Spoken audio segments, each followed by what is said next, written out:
Oh my gosh, all my books are gonna fall. Hello and welcome back to my channel. If you're new here, my name is Kim. Thank you so much for joining me. Today I'm gonna be doing my July book haul. So these are all the books that I bought during the month of July. I actually have about 15 books here. I know it's a lot, but quarantine.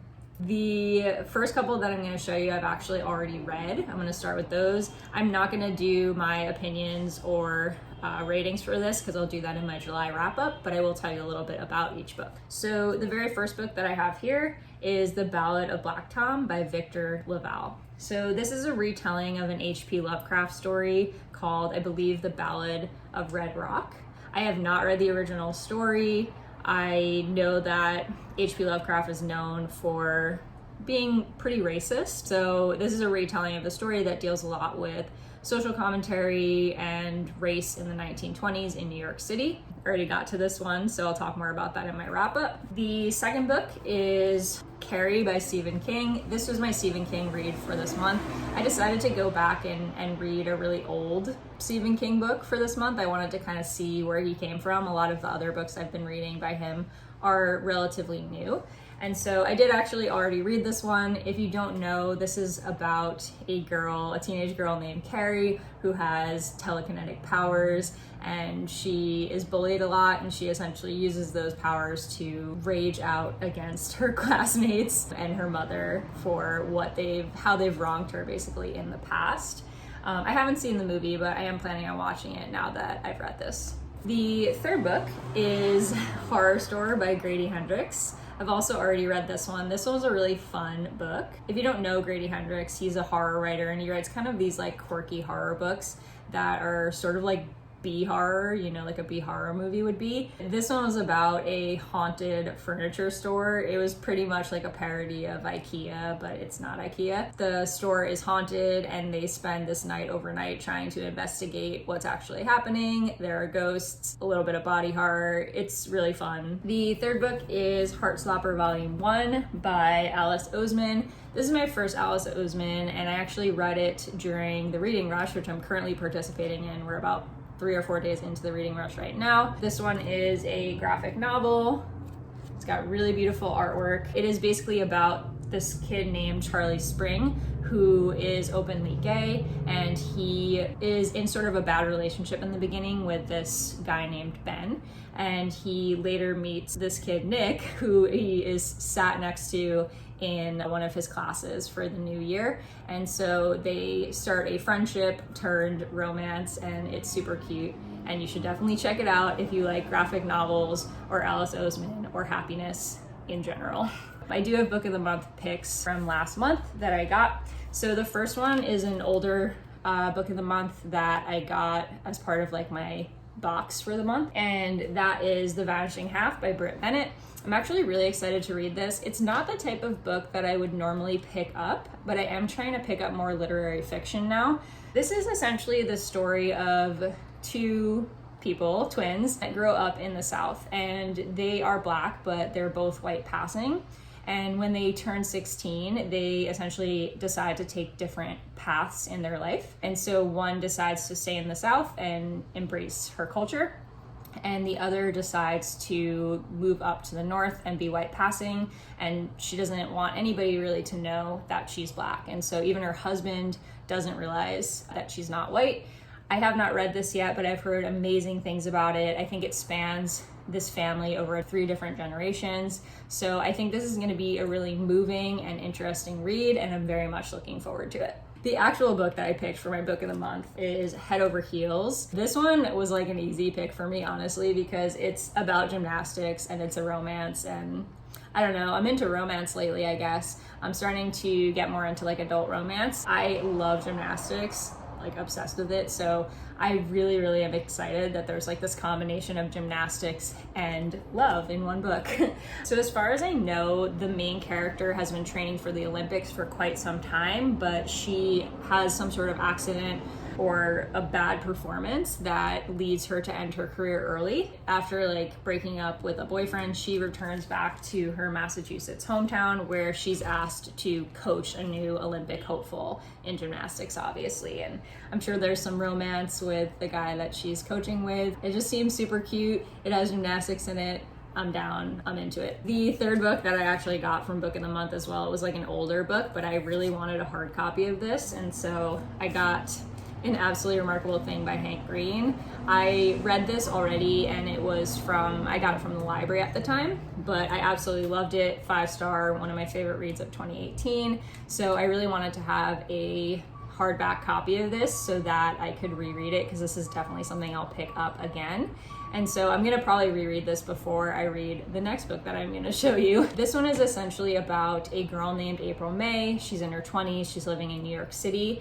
And one night when she's coming home from work, she stumbles upon this statue in the middle of like the sidewalk that wasn't there before. It was described in my mind as looking like a transformer. She calls her friend, they mock interview the statue on YouTube, and the video goes viral. So it deals with her rise to internet fame. It deals with why these like statues have landed all over the world. So they're trying to figure out like what they are, where they came from, as well as how she's dealing with her new like influencer status and her very quick rise to fame. But that leads me to the next book, which is A Beautifully Foolish Endeavor by Hank Green. So this is the sequel to An Absolutely Remarkable Thing. This just came in the mail. I'm super excited. I got a signed copy from Barnes & Noble. I absolutely love the Green brothers. I absolutely love Hank Green, and I'm so excited to be able to read this very, very soon. The next book is Burn Our Bodies Down by Rory Power.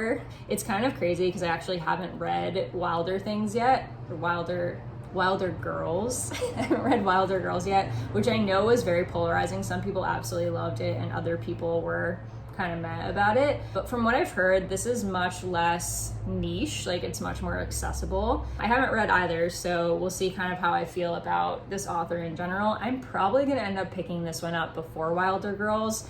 I've had Wilder Girls on my shelf for a while and I do intend to read it, but I just haven't been in the mood for it. So we'll see. I'll definitely be picking this up at some point in 2020. The next book is a Morgan Matson. I got this from a used bookstore that's really close by that I absolutely love. And so I was in the mood for like contemporary YA fun romance because I had read a bunch of horror books in a row and it was feeling like I needed to like balance that out with some happy books. And so I went and I got a couple of YA contemporaries that I thought would kind of help perk me up.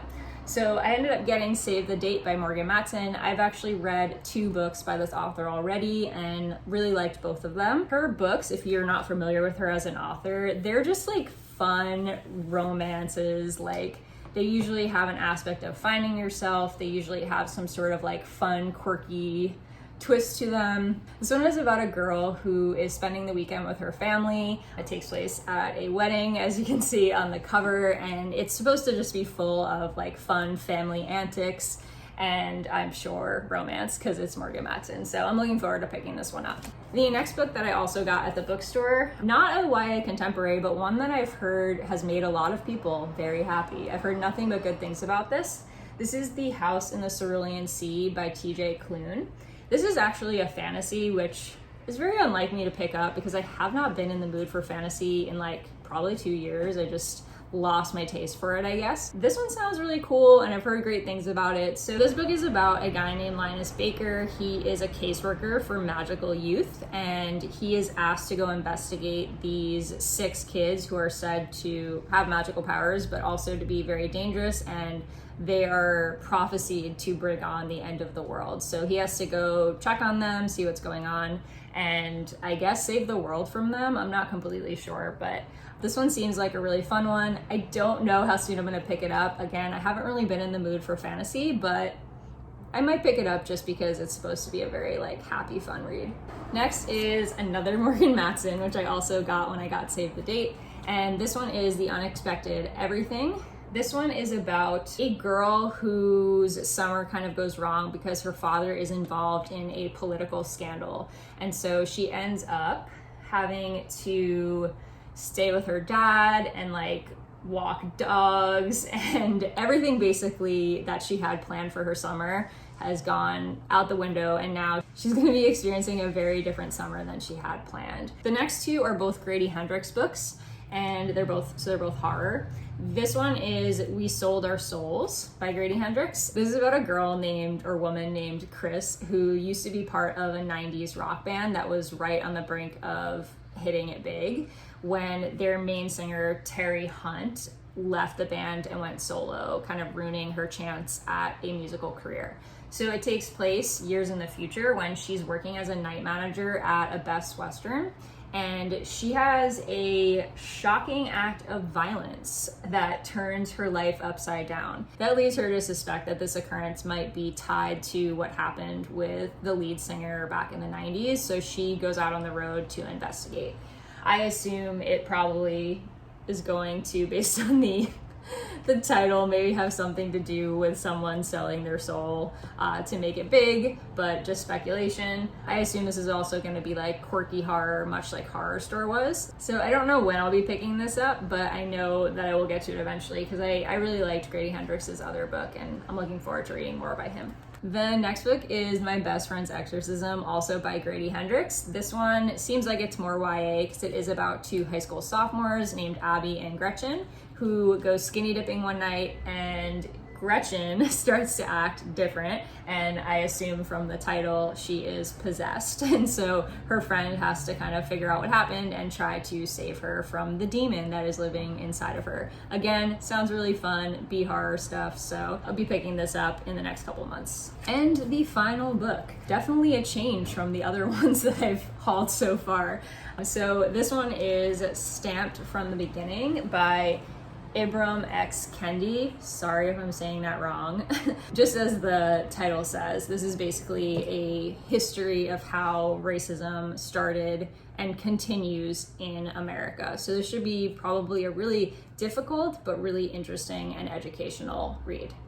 That about wraps it up for this one. I hope you enjoyed. Please let me know in the comments down below if you've read any of these books and if there are any that I should push to the top of my TBR and read first. If you like this video, please consider giving me a thumbs up and subscribing to my channel, and I will see you guys next time.